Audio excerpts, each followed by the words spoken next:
jërëjëf mbokk yi jërëjëf mbokki àdduna jërëjëf sunu mbokki diaspora bi ñu ngi leen di nuyu bu baax di kontaan ci yéen ñëwaat ak yéen ci li nga xamante ne nii mooy làmb ji tey nag ma ñëw toog biir kër le B52 de Mbour Serigne Dia Bombardier fekk fi xaritam doomu ndayam nga xam ne seen diggante ñoom ñaar suba ak ngoon la bés doxu ci muy le grand coach international Babacar Mbaye Boye ñu bëgg waxtaan ak moom ci diggante Bombardier ak Balla Gaye champion maa ngi lay nuyu. waaw maa ngi leen di fay seen site bu bees bi di 24 média balaa dara xew maa ngi leen di ñaanal yàlla defal leen sutura. c'est la première fois ma wax ci yàlla mais yàlla naka yàlla yokk ba fu ñuy tudd télé ci àddina bi ñu dégg ko fa. waaw bu loolu weesoo maa ngi leen di fay di leen dalal di leen tatagal di ñaan yàlla ñu def émission bu neex. bu soobee yàlla.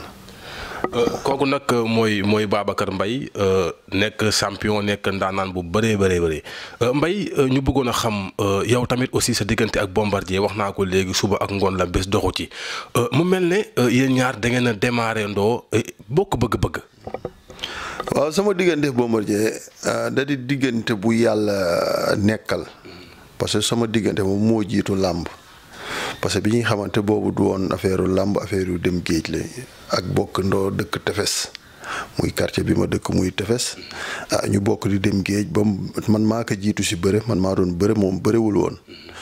waaw mu dem nag ba gis ñu ni ñuy bëree si biir làmb yi après mu commencé di si sentir boppam waaw après si lay ñëw di ànd ak ñun entraînement mais daawul dem sax làmb mais entraînement la doon ànd ak ñun ba benn moment ñu nekk nag man nga di ñëw bu ñuy dem làmb ya ngay dem. après noonu la commencé bu ñëwee toog si cumbukaay li ba benn instant virus bi dugg ko daal. waaw après si la commencé takk ngembam après ñu koy wan nii la fii ngay jàpp lii nga war a def ba yàlla def sutura tey lii mu def. waaw. mais aussi yow tamit dafa mel ne da nga judd wala boog da nga màgg fekk ngembali ci kër gi. waaw bëre moom yàlla dafa def suñu kër kuy fooy bëre tefes suñu kër nga jàngi bëre. parce que suñu parents yi dañ doon bëre sama turandoo daf doon bëre Babacar Boye moo dooroon mbëru dëkk bi mbëru Mbuur waaw après am ay mag am ay doom bàjjen yoo xam ne it seen doom yi da doon bëre sama doom bàjjen doomam da doon bëre muy Aada Gaye ku ne xam na ko ci Mbuur fu mbër jóge boo ñëwee di nga xam kan mooy Aada Gaye après ñu daal di juddu si kër gi aussi gimmi rek fekk grand yi di bëri si kër gi ku doon champion di ñëw suñu biir kër. waaw après ñun ñu judd fa ñun ak ñoom Raay ak ñoom Lay Konte ñoom Saala Senghor Ndeene xam nga ak ñoom Saret bu yàqu ñun ñooy ñëpp ñu ànd nag di ko fooye. après grand yi di ñu si tette bañ gimmi si moo tax dañ gimmi rek yàlla def bëri si suñu yaram quoi mu doon virus boo xam ne fu ñuy dem aussi dañuy ànd ak moom yàlla teel ñu si may ay pexe nag. waaw loolu moo waral nag tey jii bi Bombardier dem ba. dugg suñu biir après virus boobu aussi ñu def ko ci moom ba li mbër di yëg mu xel di ko yëg waaw. nga yàgg ànd ak moom Ndakaaru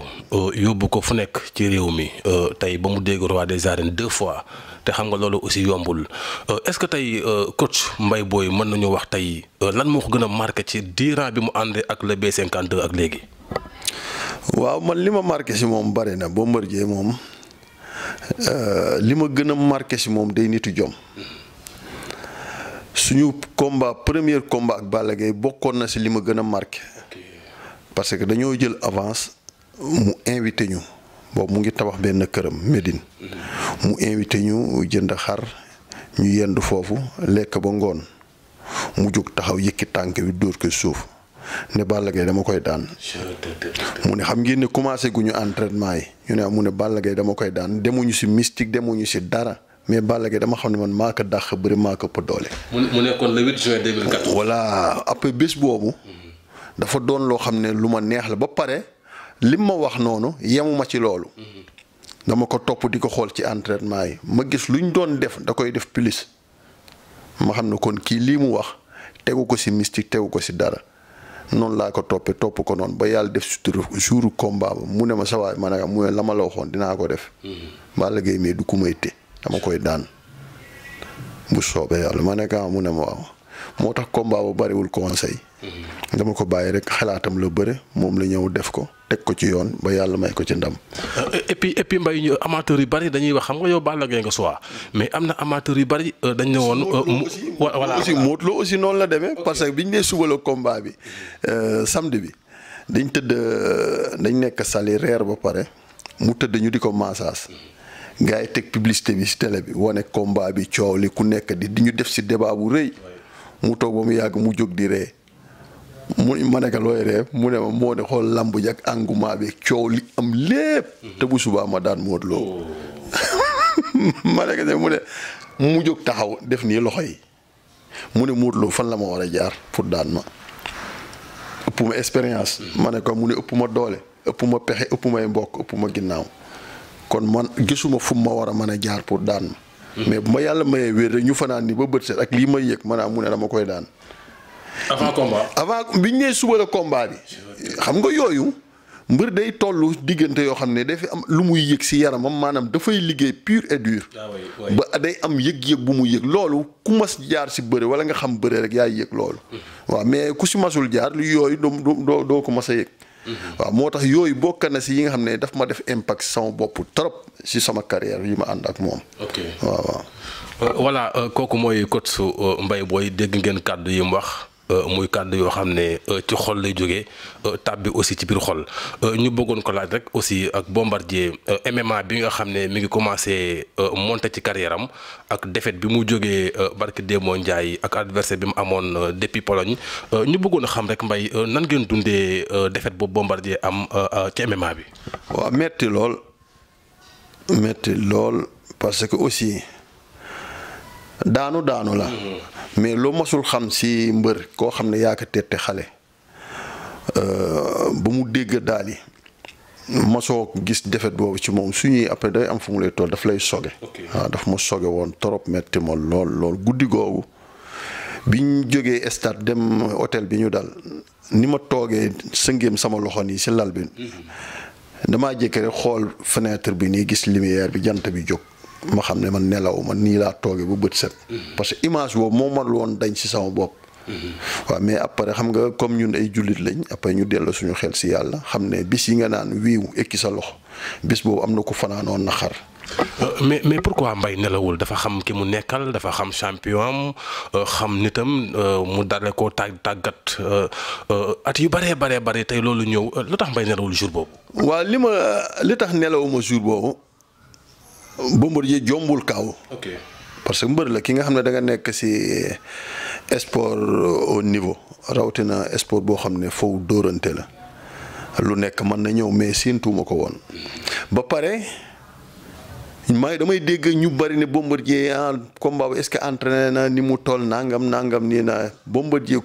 entraînement bi mu entraînement ci combat boobu. gëj ne am combat entraîné lu mel noonu. ba pare te xam nga MMA da di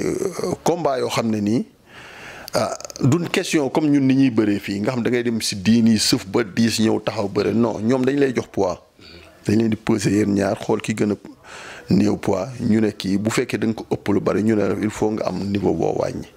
Bombardier si loolu la nekkoon wàññi yaram avant mu fiy jóge dem France boobu si liggéey boobu la nekkoon liggéey bu intense ba pare affaire bi jaral ko. am confiance nag man combat boobu confiance bi ma si yoroon mosuma ko am si benn combat. waaw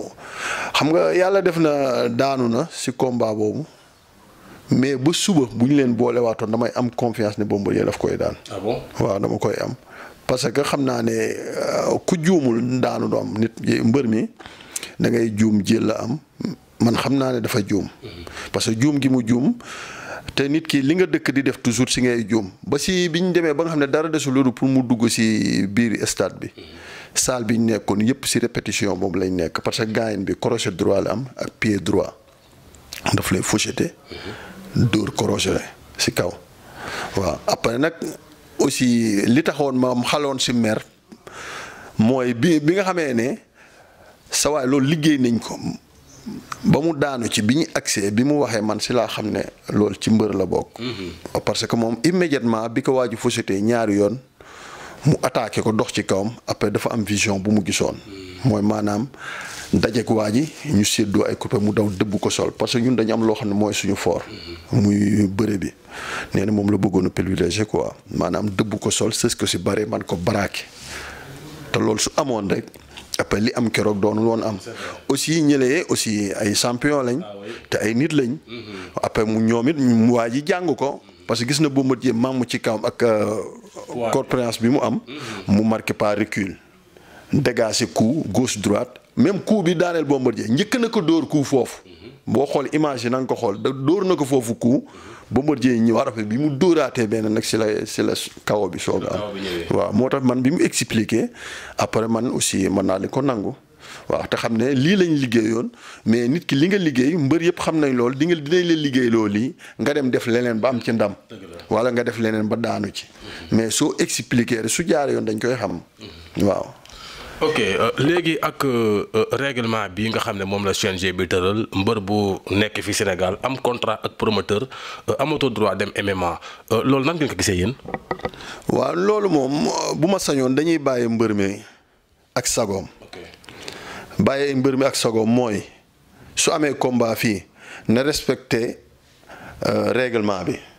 su bés bi jotee na ñëw bëri si. signature contrat am su jotee na ñëw bëri si mais quand mu war a am beneen combat fële loolu dañuy tëj làmbi Sénégal te làmbi Sénégal nit ki bu doonee sportif doon jeune am kàttan tollu si guddeem benn combat doy ko par at tey bu yàlla defee MMA ñëwaat doo leeku si mbër yi mën a dem foofu di fa gagné seen pain di fa gagné seen wërsëg dañ leen war a bàyyi ñu dem jëli ji seen wërsëg ñëw parce que carrière yàggul doole yàggul de carrière u mbërit yàggul surtout at ba at nga bëre benn yoon te mën naa am at ma sox doo bërewaat. mais est-ce que tamit ñoom ragaloo li ñuy yaakaar mu ñëw dañuy bañ mu arrivé ndax dañuy bañ blessure am kenn ñaanul ko yàlla mbër bi am contrat Sénégal dem MMA mën na fa am gaañu est-ce que yooyu tamit nekkul da ciy joué. mais di mbër ngi nii préparé combat si biir entraînement mu gaañu. combat bi amul.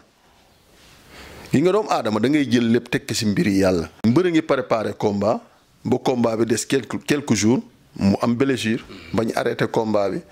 waaw su fekkoon ne loolu la ba nga xam ne da ngay xam lii xew suba kon mbër moom warul mën a am gaañu su fekkee dañuy défendre mbër mi rek kon mbër mi warut a am benn gaañu mbër mi fu mu mën a gañe pain nañ ko bàyyi mu dem gañ pain parce que ginnaaw mbër dafa yaatu mbër dafa am ay xarit am ay dëkkandoo am ay mbokk ñu bokkal si deretu waajur bàyyi ñu bokkal si yaay am ñoo xam ne dañ ko sopp tey mbër su jëlee avance am la mu cay lekk du bari soo yéexee sax da ngay dem lebi ci xaalis pour reliquats yu nga fay ko kon kooku benn combat si at mu jot loolu baaxul ci moom bu doon am fii combat yi bari sax moo gën mais combat yi bariwul boo amee benn combat bala nga koy amati kenn xamul kaña la waaw soo amee occasion nga am combat MMA man faa gagné sa pain nga dem récupérer ko man loolu moom ànduma ci. ok waaw moom mu ne àndu ci muy ku jege champion nekk entraîneur am Bombardier Balla Gaye 2 le 1er janvier avec Gaston Production mu nekk làmb joo xam ne Sénégal ñëpp a ngi koy xaar ñu gis Bombardier daje woon ak Balla Gaye le 8 juin 2014 muy làmb joo xam ne booba ak léegi def na durant bu xaw a yàgg tuuti ñu bëggoon a xam rek naka ngeen di préparer combat boobu muy revanche. waaw dina am lu ma la si ñamal tuuti parce que dañ ne ku jëm guerre doo wax say armement yëpp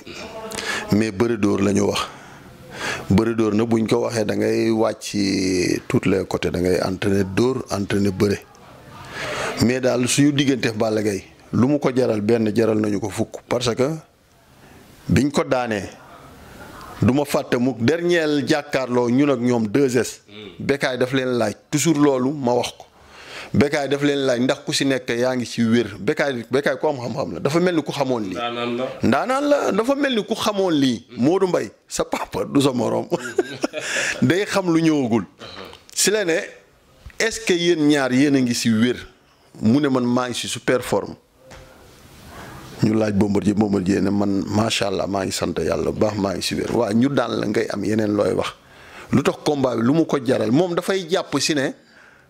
dañ ko daanoon wérul loolu lay jàpp ne dafa defaru ji ñëw ñun dañuy jàpp ne dañ ko daanoon moom mu ne wérul buy paa dañ koy wan ne wér nga ñu daan la bu soobee yàlla. waaw si loolu la ñuy liggéey. ñu gis tamit ngeen def jàkkaarloo Iba Mar Diop. ku ci nekk xas wax delloo sa morom ñu gis Balla Gaye aussi avant waxtaan bi jeex mu coupé dem loolu est-ce que amul lu muy joué. waaw loolu du cër bu rafet xam nga loolu du cër bu rafet Olof Njaay dafa ne ku digle càngaay da ngay sangu. boo rappelé woo si ginnaaw. bi muy bëreeg Tyson loolu la Tyson def si Thiès dafay wax ñoom ñaar Tyson bàyyi wax ba pare bàyyi micro wàcc dem mu ne kii li mu def du dëgg du yoon waa nga wëlbatu ko tey nga def ko loolu du respect bu dul daal nañ respecté Gaston bi nga xam ne moo tëgg làmb ji et puis moom loolu la waxoon Tyson mu ne ko woon amoo respect waaw amoo respect loolu lañ koy delloo moom amul respect su amoon respect dafay taxaw jàkkaarloog adversaire am parce que adversaire benn diggante benn temps la su paree jeex na bu dul dara nga respecté ki nga xam ne moo leen tëgg fay leen ay millions ba pare dafa may sponsor yaa ngi sol sponsor kii sa adversaire mu ngi sol sponsor nga respecté ñooñu mais nga jóg dem wane ginnaaw te li ngay def jeexagul c'est pas non loolu lu gas waroon a wax ak moom la. wala keneen war see wax ak moom mais ñun rafetlu wuñ ko mais Bombardier si yaram. dafa taxaw àggal li mu war a wax ba mu jeex félicité service d'ordre bi félicité ñi nga xam ne ñoo res wàllu organisation bi ba pare soog a wàcc dem yoonam. ok ñu gis tamit ci carrière Bombardier musul bëre mois de janvier ñu ngi fàttaliku le 7 janvier 2007 digganteem ak Mouhamed Ndao Tyson mu jëmaat ci le 1er janvier drapeau El Hadj Mansour Mbaye. waaw le 7 janvier kon moo lay wan ne ñun jig nañu. nañ ñaan yàlla rek na mu neex woon Sénégal gépp yëngu. yéen moom janvier. ñoo moom janvier ba nga xamul fi mu dugg bu dee gars yi dañ ko doon jeexal weer. weer wi ñu ko dugal baaxul le 7 nga toj Sénégal. ñu indi la le premier fa lay gën a neexe ku xuus ba le 7 mu neex lool le premier a dàq. jëlal ma photo bi ndeysaan jëlal ma ko. léegi 24 média mi ngi tàggoo tey mu ñëwoon kër le B52 de Mbour Serigne Dia Bombardier toog ak le grand coach Mbaye Boye nga tuddee ko doom mu tuddalal doom tamit. waaw moo lay wan ne ànd bi ñuy ànd bu yàgg te aussi àndu dëgg la xam nga nit ki mën nga ànd moom te seen ànd du dëgg wala ngeen ànd ci mbir ne làmb rek lañu ànd bu làmb jeexee ku ne demam mais max moom dañ ànd avant làmb. ànd ci làmb dañuy ñaan yàlla dem ba bàyyi làmb suñu ànd continue ba suñu njaboot di ànd continue parce que sama doom day xel di ñëw fii doomam day jóge fii di vacances ci sama kër loolu sant yàlla la am na si loo xam ne lu ma frappé la benn bés ma xëy suba ubbi néeg xale yi sama doom bi mu ngi tëdd boobu doom Bombardier bi ma tuddee Mbaye Boye dafa ñu vacances si woon bi mu ñëwee bi ma xëyee ba ubbi gis leen ñoom ñaar ñu tëdd yeewooguñu après foofu sama xol dafa tooy ma xam ne lii yàlla def ni lii dëgg la quoi ma gis sama doom tëdd ku tudd Serigne Dia gis doomu Serigne Dia ñëw tëdd yeewoo sama biir kër